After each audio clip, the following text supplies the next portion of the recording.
पाहतोय NSA म्हणजेच राष्ट्रीय सुरक्षा सल्लागार अजित डोवाल अमित शहांच्या भेटीला पोहोचलेले आहेत। आताची महत्त्वाची बातमी, राष्ट्रीय सुरक्षा सल्लागार अजित डोवाल केंद्रीय गृहमंत्री अमित शहा यांच्या भेटीला पोहोचलेले आहेत आणि आता त्यांच्यामध्ये एक महत्त्वाची बैठक आता सुरू झालेली आहे। निश्चितच श्वेता, या सगळ्या घडामोडींचा अर्थ ऑपरेशन सिंदूर हे संपलेलं नाहीये। ऑपरेशन सिंदूर 2.0 आता खऱ्या अर्थानं सुरू झालेला आहे आणि ते भारतानं किती गांभीर्यानं घेतलंय तेच या सगळ्या घडामोडींमधनं आपल्याला वारंवार स्पष्ट होतंय। राज्याच्या पातळीवर असतील प्रत्येक राज्याला खबरदारीच्या सूचना दिलेल्या आहेत, सीमावर्ती भागाला अलर्ट दिलेला आहे आणि त्याच वेळी डिप्लोमॅटिक पातळीवर देखील आपण कुठेही कमी पडू नये। आंतरराष्ट्रीय पातळीवर पाकिस्तान कशा पद्धतीनं दहशतवादाला पोचतो, दहशतवादाची कशा पद्धतीनं जन्मभूमी पाकिस्तान आहे हे सांगण्याचा देखील भारत वारंवार प्रयत्न करतो आणि यावेळी भारत पूर्ण तयारीनिशी या संपूर्ण लढ्यामध्ये उतरलेला आहे। कारण NSA अजित डोवाल अत्यंत महत्त्वाची भूमिका या सगळ्या ऑपरेशन्समध्ये बजावत असतात,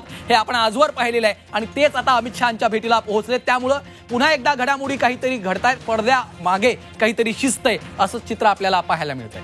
अगदी श्रीकांत, पाकिस्तानमध्ये मोठा काळ अजित डोवाल यांनी व्यतीत केलेला आहे, त्यामुळे पाकिस्तानच्या अगदी आपण नसते वाकिफ होणार या सगळ्या गोष्टी अजित डोवाल यांना माहिती आहे आणि त्यामुळे आता पाकिस्तानला जर दम भरायचा असेल, त्याला जर मोहतोड जवाब द्यायचा असेल, सडेतोड उत्तर द्यायचं असेल तर काय नेमकी आगामी काळात भारताची रणनीती असली पाहिजे या संदर्भातली आता आखणी केली जाणार आहे। अजित डोवाल आणि अमित शहा यांची बैठक सध्या सुरू झालेली आहे। आताची महत्त्वाची बातमी आपण पाहतोय, पहलगाममध्ये जो दहशतवादी हल्ला झाला त्यानंतर सुद्धा भारतानं संयमाचीच भूमिका घेतलेली होती, मात्र अगदी मला वाटतं 13 दिवसांपासून अनेक दिवस पाकिस्ताननं भ्याड हल्ले केले, गोळीबार सुरू ठेवला आणि त्या कुरापतीनंतर भारताचा संयम सुटला आणि बदला घेतला भारतानं ऑपरेशन सिंदूर राबवून।